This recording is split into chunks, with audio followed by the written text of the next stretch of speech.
ever filled. And he was basically saying, my life feels like a pointless cycle. Like there's no real progress. There's nothing really being achieved. Men come, they are born, they live, they die, and it just keeps going on and on again.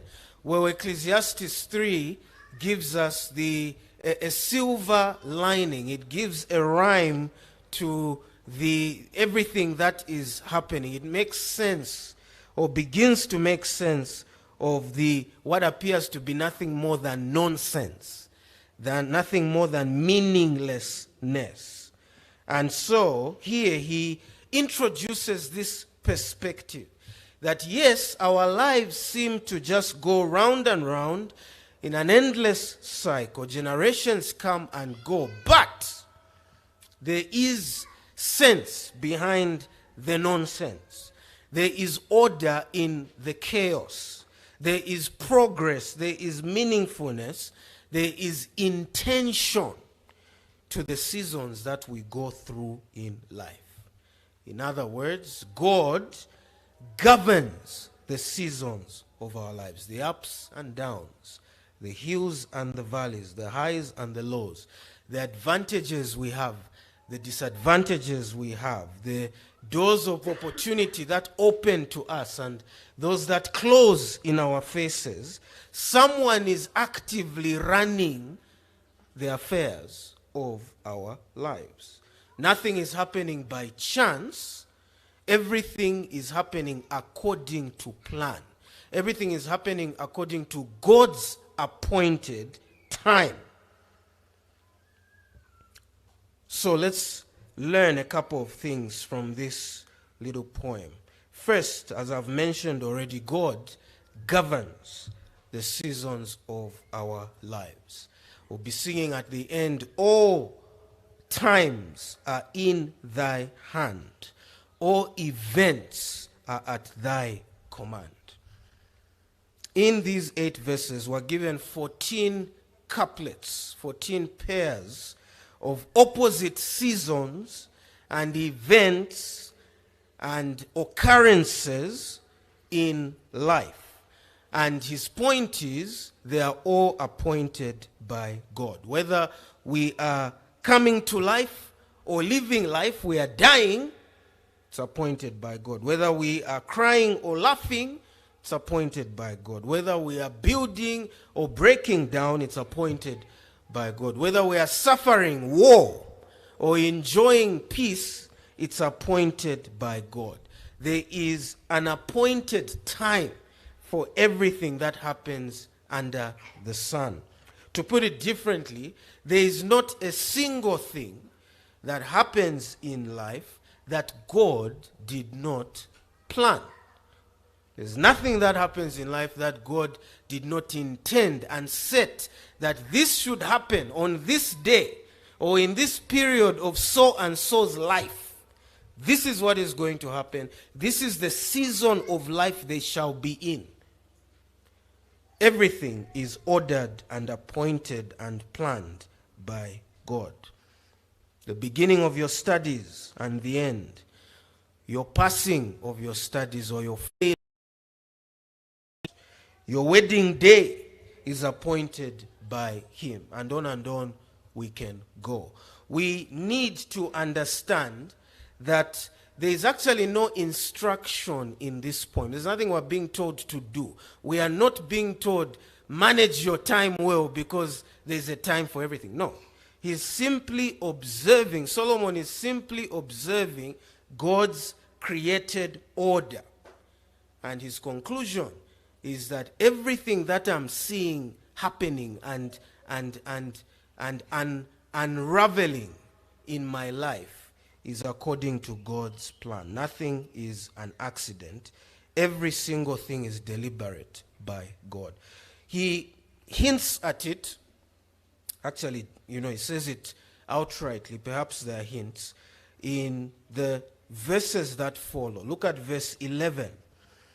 There's the statement opening verse 11 of Ecclesiastes 3. He has made everything beautiful in its time. In verse 14, he writes, I perceived that whatever God does endures forever. Nothing can be added to it, nor anything taken from it. And then finally in verse 17b, he says, for there is a time for every matter and for every work. He actually says, God will judge the righteous and the wicked, for there is a time for every matter and for every work. So this poem where he says, a time for this, a time for that, there's a time for this, a time for that, he's not telling us manage your time. He's saying your time is already managed. He's not telling us plan your time. He's saying your time has already been planned.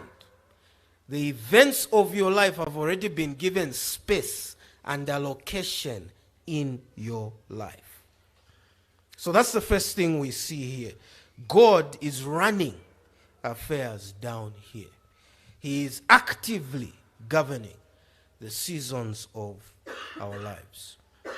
Second thing we see is that God governs the good and the bad seasons of life.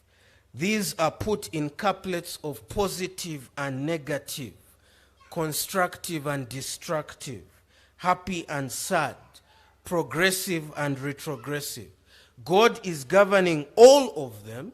God is ordering.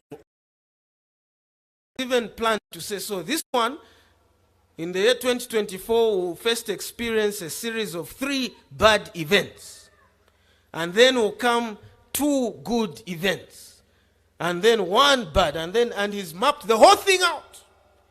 Structured all of it. And it's not just the good, but it is the bad. It's not just the positive, but the negative as well. God is setting all of them in place. When bad things happen, it is not that God has fallen asleep on duty. He is actually wide awake. In fact, it is all part of his design. And it's no wonder Job asks his wife in Job 2:10, you speak as one of the foolish women would speak. Shall we receive good from God, and shall we not receive evil? Both of them are coming from God. And how often it is that we try to protect God, defend God from the bad things that are happening, protect God's reputation, and distance God from the bad things that are happening in life. How often are we guilty of finding ourselves casting out the devil and binding the devil when a bad thing happens? Some of us even sweat and get exhausted as we are binding. And someone finds you at 03 in the morning or 02, and you are sweating, your shirt is wet, and they're saying, well, what's going on? Are you okay? Are you having a heart attack? No, I'm binding. I'm binding the devil because of the bad things that are happening. I think on Judgment Day, the devil is going to deny a lot of things. He's going to, that one, I was not involved. Me, I was in Asia, tempting somebody else. That one, I wasn't involved in what was happening. That one is not on me. That one is on God. And so some of us need to be careful. We might end up attempting to bind God because we are so busy binding and loosing. And some of us honestly do not want to even believe that God would take my loved one, that God would take my baby or my child, that God would take my business, and all of it will crumble and there's nothing there anymore. That God would take my job, that God would take my scholarship, that God would take my health. But what would you rather have? What are we choosing between a God who is in charge of both the good and the bad, or a God on this other side who's only in charge of the good and is as anxious and as clueless as we are about the bad? Where we go to God and God is saying, yeah, even me, I don't know. Things are going haywire and I don't know what's going on with this. Let's just, do you want a God who's keeping his fingers crossed along with you? and say, well, let's just hope things turn out right. Let's just hope that these bad things become good things. I don't know what's going on. I don't know why your life is crumbling. Or do you want a God who is in charge of both the good and the bad? I think it's better to have a God in charge of both the good and the bad, because at least I can pray to him. And we see this in the Psalms over and over when bad things are happening. Psalm 22 verse 1, one of the frequent prayers of David: God, where are you? I know you're in charge. I know you're there. I know that you're the one who's allowed this. Where are you? Come and intervene and relieve me of this situation that I have been plunged into. Psalm 22 verse 1, my God, why have you forsaken me? Why are you so far from saving me from the words of my groaning? Oh my God, I cry by day, but you do not answer. I think that's better. Better to have a God who you are saying, where are you? And at least you know he has the power to deal with the situation. Because if you have a God who doesn't have the power over the bad, you cannot pray to that kind of a God. In fact, that's no God at all. Verse 2, oh my God, I cry by day, but you do not answer, and by night, but I find no rest. Psalm 13 verse 1, how long, O Lord, will you forget me forever? How long will you hide your face from me? How long must I take counsel in my soul and have sorrow in my heart all the day? How long shall my enemy be exalted over me? Consider and answer me, O Lord my God. Light up my eyes, lest I sleep the sleep of death. If you don't intervene, this thing will kill me. Lest my enemies say, verse 4, I have prevailed over him. Lest my foes rejoice, my enemies rejoice, because I am shaken. Better that God. Better a God in full control, and we don't quite get why he has brought this. But we can still pray to him because we know he's in control. Because we know the one who brought these bad things is just as powerful to take them away. David, this is a man who went through some of the worst experiences of life, but he never quit praying to God. All the while acknowledging that God governs the good and the bad.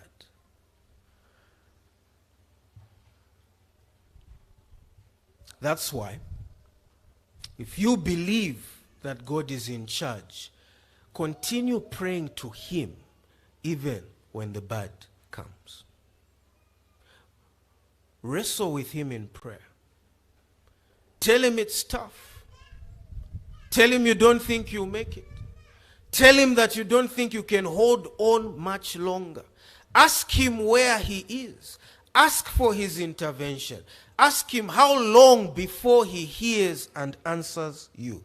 You should still run to him. I mean, where else are we going to go? What else are we going to do? There is nowhere else to run.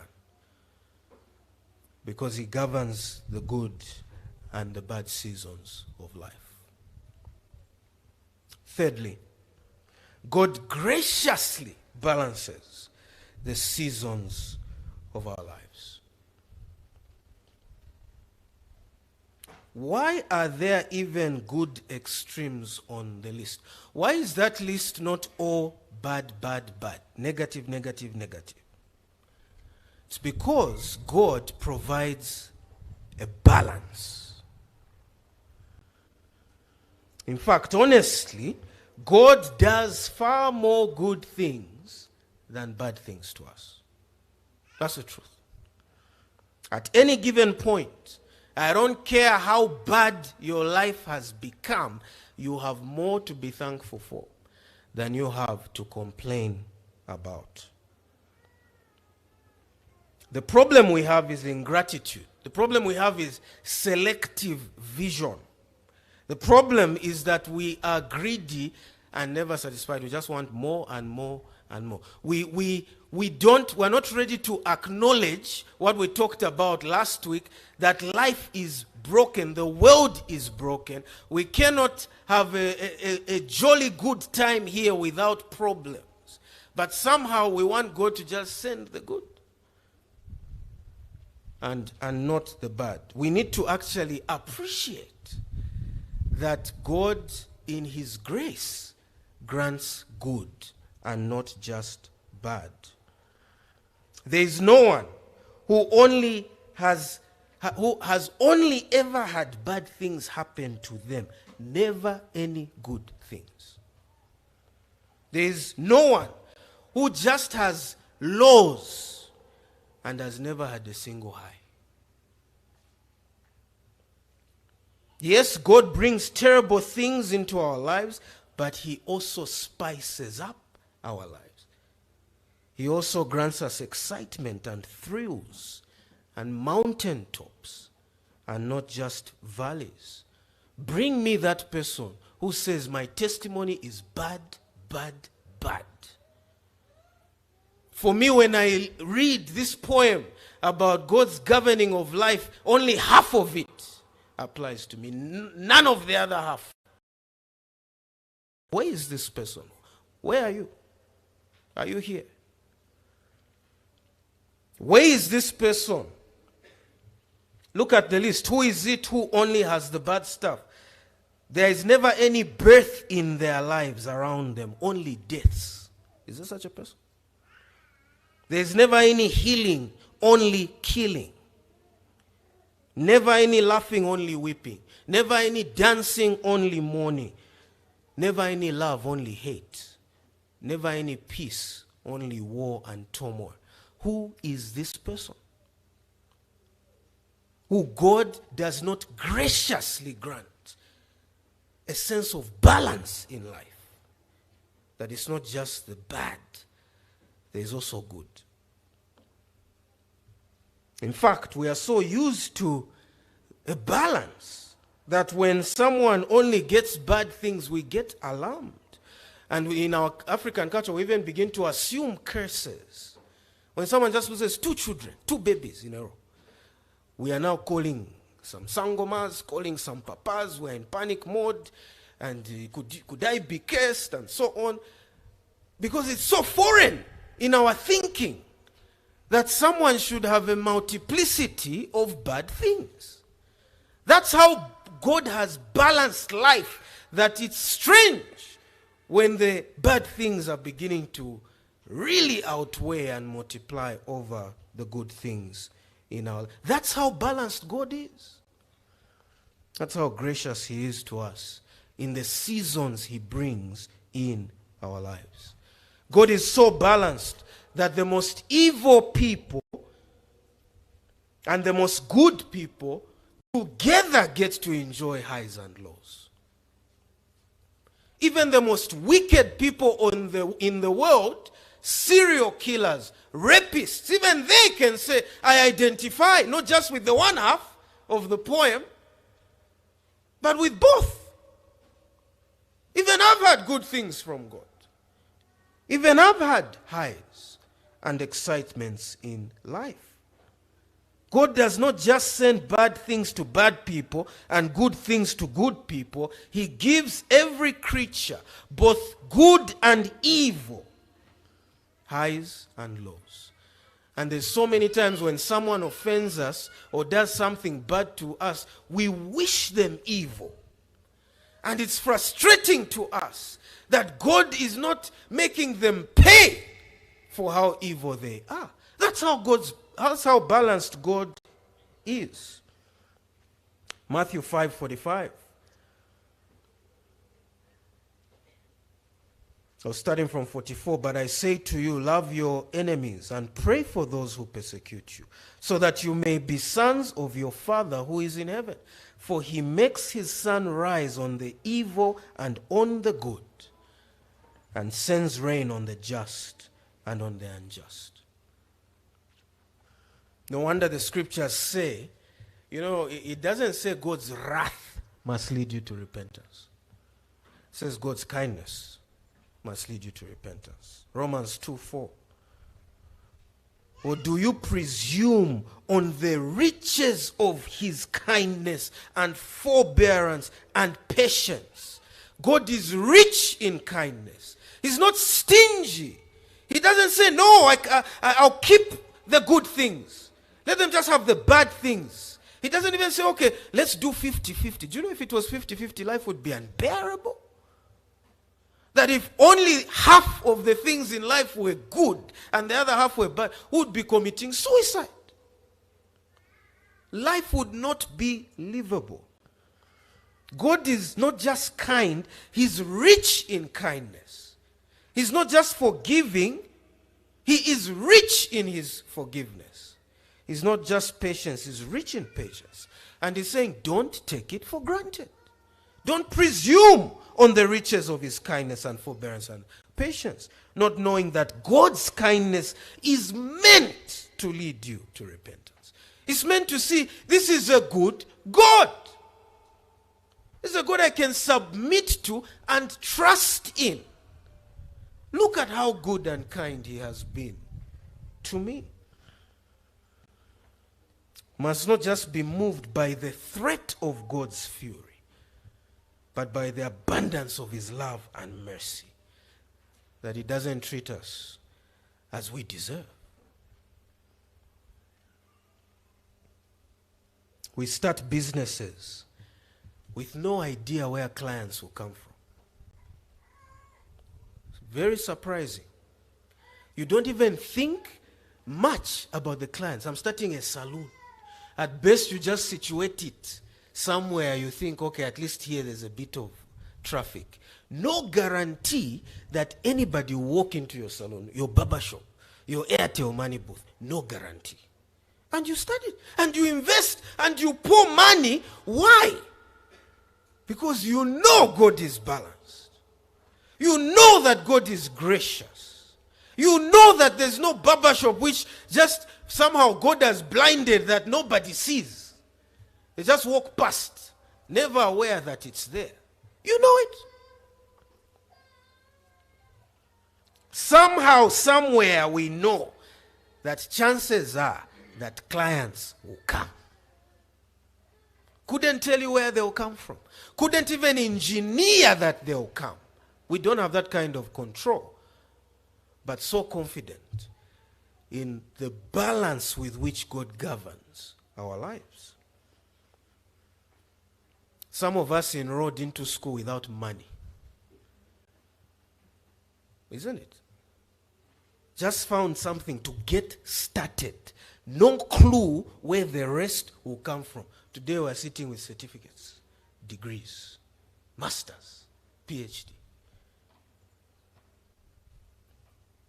Where do those guts come from? We know that life has this balance to it.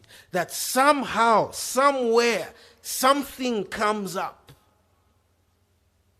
And we even have the nerve that people think, oh no, we are the ones who will things into existence. You know?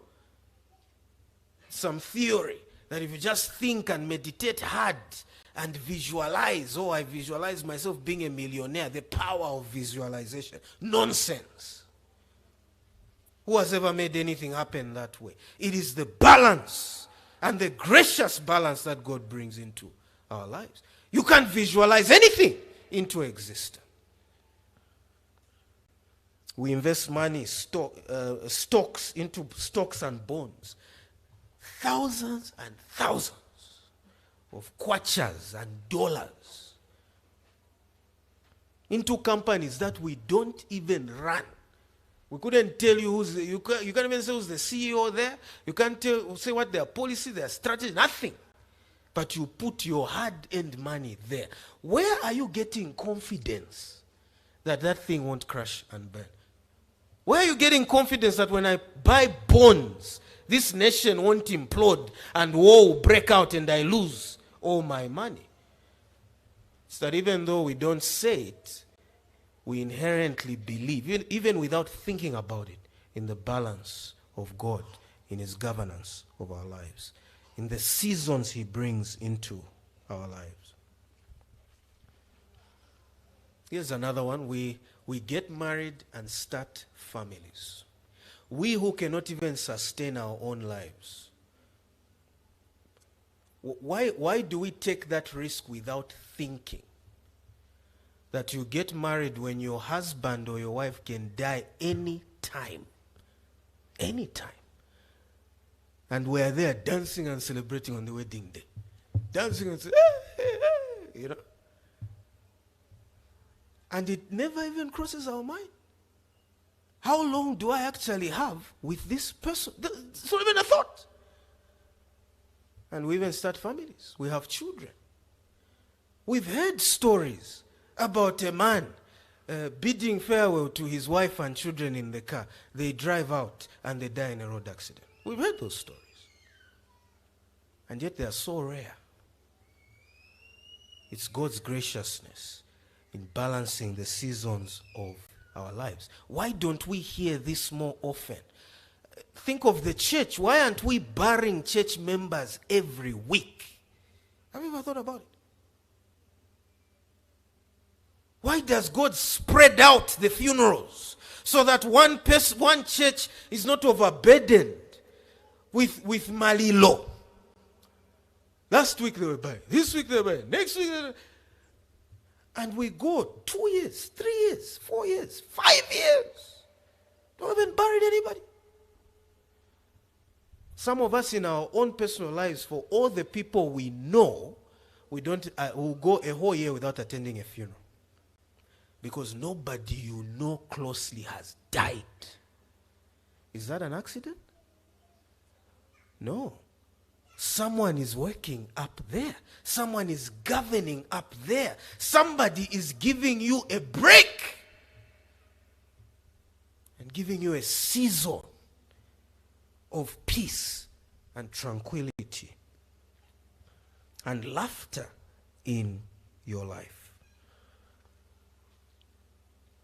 I remember where I worked before becoming pastor. There was a policy that the upper management in the company should never make a trip by road or by air where more than two people in upper management are in the same vehicle. So if 5 people in upper management were traveling for a meeting out of town, they would say we have to hire 3 vehicles so that we spread them out. And it was clear. We don't want to lose millions in payouts because everybody dies. All the 5 directors die in one car crash. We'll be bankrupt as a company. We'd rather spread them out so that if at least they die, maybe we lose. Hopefully, actually, to be the one with 1 person, not the one with 2 people in the car. And we lower our risk. These are policymakers who are aware that these things happen, but we are not even aware of those kinds of things. Taking the balance of life for granted. And some of you might actually be uncomfortable with this kind of rhetoric, this kind of talk. Like I'm spreading bad luck by saying these kinds of things.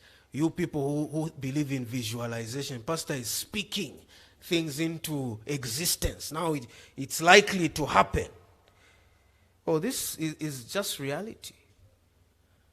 And just because we don't think about it and we don't talk about it doesn't mean that it's not real, that there is someone governing. In fact, that kind of mindset where even worrying about what I'm saying means you don't understand God's governance of